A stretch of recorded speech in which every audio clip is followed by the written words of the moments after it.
I'm showing off my new laptop sleeve this morning. She got a cutting board for Christmas. I got a laptop sleeve and it's beautiful and it's made of wood and it matches with the van, so I wanted to show it off to you. You can cut all vegetables on that. It's crazy. It is from WOODWE and it is pretty. So, Happy New Year, everyone. Happy 2021. Marie and I are very happy to wish you Happy New Year today. That's a lot of happy in a sentence, Yeah. buddy. Tom would wish you lots of yellow stripes on any vehicle, even on your clothes. I am going to wish you a very healthy 2021. Yes, stripes and happiness. Today we are tackling a subject that a lot of people actually put on the table in the last months. Yes. What are the things you wish you knew before starting Vanlife? And actually, we never talked about those things. And the list would probably be humongous. We could probably list like 50 things on there. We took the 10 things that are the most annoying or important for us, and we listed them. We listed them. So starting with number 10, which is probably a little more obvious. Generic, but yes. number 1 is something that took us like a lot of time to figure out. So we're gonna talk about that. And the list starts now. Hi, we're Dom and Marie. Since 2016, we traveled the world by van looking for the perfect road trip, until we decided to buy and convert our own little home on wheels that we named Vanessa. Every Sunday, we share parts of our van life experience with as much details as possible. Tips, tricks, and stories that we hope will inspire you to start your own travel project. But for now, buckle up, subscribe, and enjoy the ride for this new episode of Vanlife Sagas.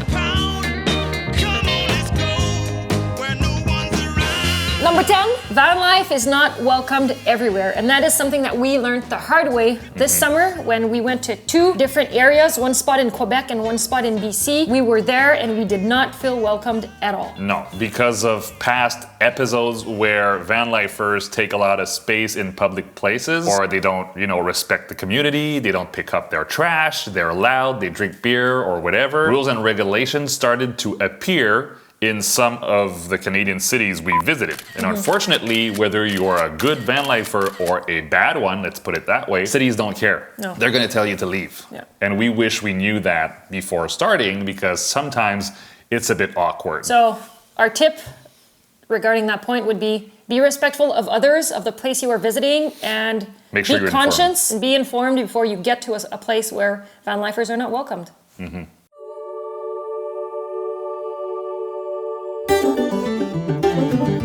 9 is van lifing is not as glamorous as it seems. When people think of van life, they all refer to the same, or most people refer to the same picture, and that is a girl lying in bed in her Westphalia in front of California's longest beach or Australia's very warm desert with her butt out and her boyfriend touching her butt. Yeah. That does happen, but it doesn't happen a lot. No. Most of the time, where are we parked? Walmarts, cold campgrounds, parking lots. The last summer was a lot of parking lots because of COVID. Yeah. Most of the time we have neighbors. It is either cold at night or very warm in the summer because we don't have AC. You have to do the dishes. You have to think of where you're gonna poo. If you have a toilet, you need to know where you're gonna empty it. So these are all the things you need to take in consideration. Yes, you need to understand van lifing is basically living in a truck. Yeah. And this is very precarious. Ooh, good word. Precarious, 10 points. There's a reason why they say Instagram versus reality, because most of the things you see on Instagram are a little biased or a little different. And some photographers are really good out there.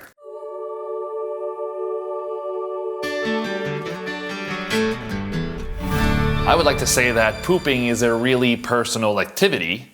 And there are no absolute good or wrong answer about what you choose to do with your hygiene. Yeah. So when you'll start looking around to start van life, a lot of people are gonna say, you need a toilet, you need a this, you need a that, you need a cassette, you need a dometic, you need a... hey, just ask yourself, are you comfortable driving around and looking for public restrooms or campgrounds, or wait to go to the washroom once in a while? Or do you absolutely need your emergency toilet on board? And both answers are totally fine. This is up to you. I just wish someone told me this before I started, 300 hours of research on which toilet to put in my van for ending up not adding one. Pros of having a toilet in the van. You don't need to search for one. If you're in the middle of the night or parked In a Walmart parking lot, you don't need to find a restroom. You have a toilet in your van. Con, you have to clean it and empty it. And manage your stuff. Yes, you do. And you need to find a space in your van to put it, because I mean, a van is a little space. Pros of not having a toilet, you don't have to empty it and you have more space in the van. But a con to that is you need to find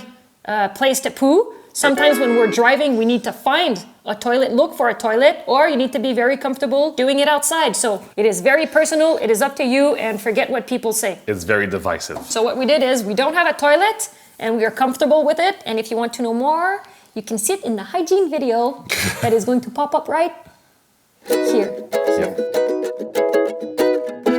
There are no perfect recipes for insulation. That was one of the first topics I started Googling when we first started our project, and I was overwhelmed by the options I had. Vapor barrier, should I put one? Should I not? Should I use rock salt? Sheep wool, should I shoot it? Should I use foam panels? There are so many options out there, and it really depends. It depends on where you live. It depends on what you want to do with your van. Are you only, I was gonna do this. Are you just gonna use it in the summer? Are you gonna use it in the winter? It depends on so many things. Don't be overwhelmed by the options and just understand the basics of physics regarding thermal control in a small space like that. Yeah. Because this is the only thing you need to know to avoid errors. We won't go into details because this would take, I don't know. We could do a complete video on insulation, and that is something that we'll be doing in the next van. Yes. We'll be doing a complete video on insulation. Yes, but we will put some of the links we like below from people that are very knowledgeable on insulation to help you start out.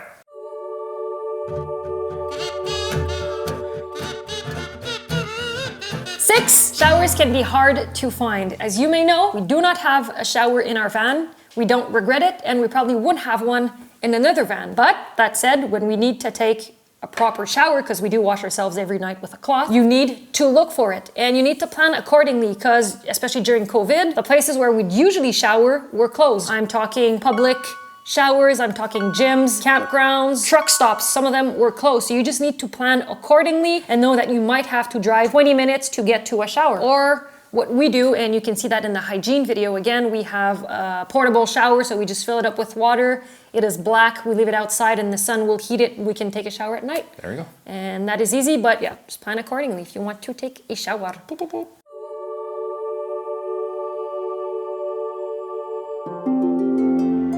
Don't go cheap on certain components. I feel like in every blog that we read, or every group on Facebook of van lifers, people are like, what is the cheapest way to get this? What's the cheapest way to get that? Insulation? What is the cheapest batteries? What is the cheapest mattress? Some components you just can't go cheap. Or you know what? You can go cheap, but it'll break in 6 or 7 months and you're gonna need to buy another one and another one and another one. And in the long run, it would have been cheaper to just get a good one from the start. You are traveling yourself with the security of others in your hands, and you have to sleep, you have to eat, you have to stay safe, you want to do sports, etc. So you can't work or live with cheap stuff all around you for a long period of time, right? We did a big mistake when we started. We bought some cheaper versions of a mattress to sleep on. Yeah. We could feel the wood of the furniture in our back. So we ended up paying for the cheap version and the right version. So there goes money. Now that doesn't mean that your van needs to be very, very expensive. That doesn't mean that. No. It's just some things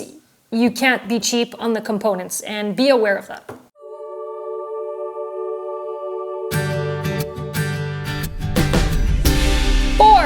Safety is underestimated, and it is very important. Know that there is a big difference between sleeping in a car in the middle of a city you do not know and sleeping in your condo. Know as well that you are not stealth the minute you have a fan or solar panels or window or yellow stripes on your van.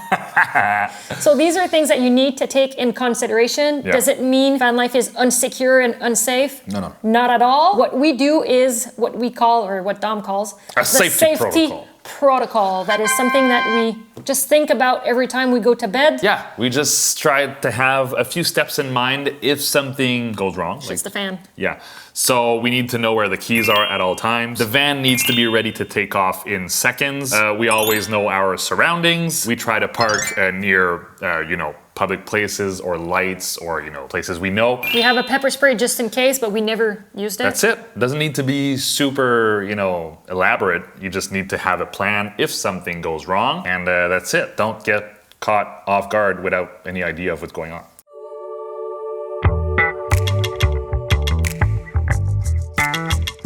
Number 3 of the things we wish we knew before starting van life, especially for young professionals on the road, Wi-Fi, depending on the areas, can be very hard to find. It's like gold. And work. In the West, Canadian Rockies, super nice mountains. We're like, yeah, let's work on our digital media stuff. Perfect, let's go. We open the laptops. No Wi-Fi. No Wi-Fi. We just try something else 40 miles down the road, no Wi-Fi. And there are very big areas without Wi-Fi in our country.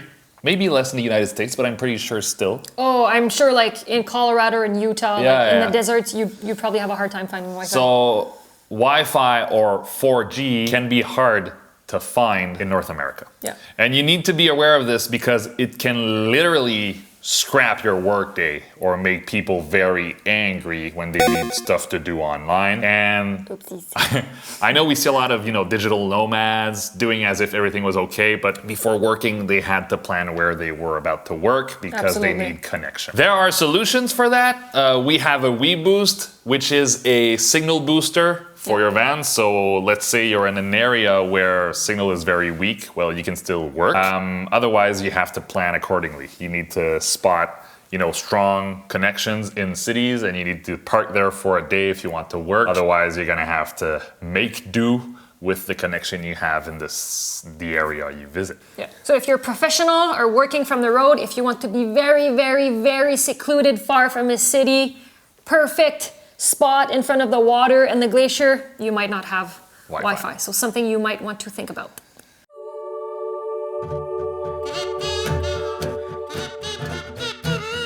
Number 2, something that is very, very, very, very important. Something that we use every day. Very. iOverlander will be your best friend. iOverlander is an app that tells you where to park for free, where to find campgrounds, where to find toilets, where to find a shower, where to empty your water, where to fill up your water. It's the biggest gas stations, everything. It's the biggest crowdsourced app by Vanlifers for Vanlifers on your mobile phone.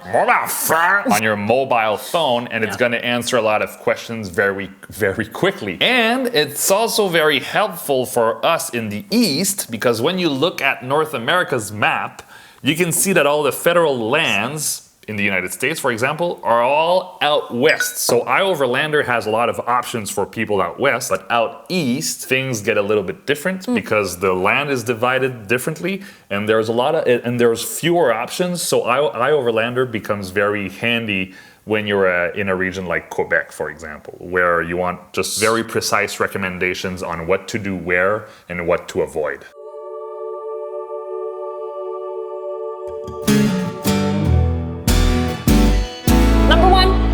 Of the things that we wish we knew before starting van life, where to start your friggin' conversion. This is one of the questions we get a lot. We had spent so many days, weeks, months, Googling and searching for where to start the build. Do we start with the solar panels or the roof? But wait, if I put the roof, how do I put the connector and the wires? And what about my puck lights? Oh, but what about my water? Should I start the flooring? Figuring out where to start or what to do first is something it's a daunting task. It is very, very hard. So 2 of the main resources that we consulted the most were the Vannual and Far Out Ride. Far Out Ride is a very complete guide to starting your own conversion These guys are very, very, very knowledgeable, and we strongly suggest you either reach out to them or go on their blog. They have websites with a lot of information. We'll be putting the link to them below. We don't even know them. They're just... No. So reach out to them or just go read their blogs. There's articles on everything. Yeah. And just to help you out, here's the quick step-by-step guide on how we converted our van to help you out putting the steps in order. And all other vans your dad has built. Yeah. Because he's up to his 8th build now. And this is our recipe. Here's our full step-by-step recipe for converting a van from A to Z in only 60 seconds. Step 1. Draw a plan of your van with the location of every component. 2. Execute your vehicle mods first. Windows, racks, fans, boxes. 3. Prepare your ducts for all exterior components. 4. Frame your van, walls, ceiling, floor. 5. Insulate all your surfaces. Again, floor, wall, ceiling. 6. Install your floor. 7. Install your heater. 8. Install your ceiling with necessary wiring ready. 9. Build and install battery or electrical system. 10. Build your cabinets. Think about your water, your propane, and your wiring. 11. Finish your walls. If needed, some furniture may serve as walls. 12. Reinstall your cabinets. 13. Run required wires and pipes through your cabinets. 14. Finish your installation. Electrical, water, and gas components included. 15. Test drive your components. 16. Finish. Paint and stain. 17. Enjoy. And as our dads would say, maintain your van. So that's it, guys. These are the things. These are the things we wish we knew before starting van. We might be forgetting anything. If you have any questions or if you are worried about something, if you feel like we haven't covered anything, please let us know. Yeah, because we don't have all the answers to everything. It's just the struggles that we had in the last year. And we felt like sharing this would save you a bit of time. And it is the return of the French lesson. So stay tuned because Dom is going to do a French lesson. And what's the French lesson today? I don't know. We're gonna figure it out now.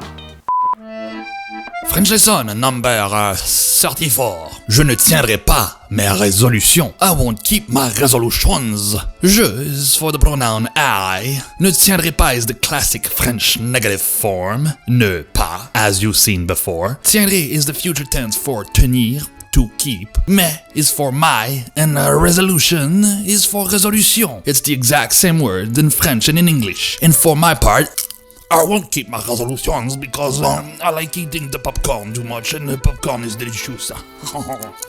Je ne tiendrai pas ma résolution. I won't keep my resolution.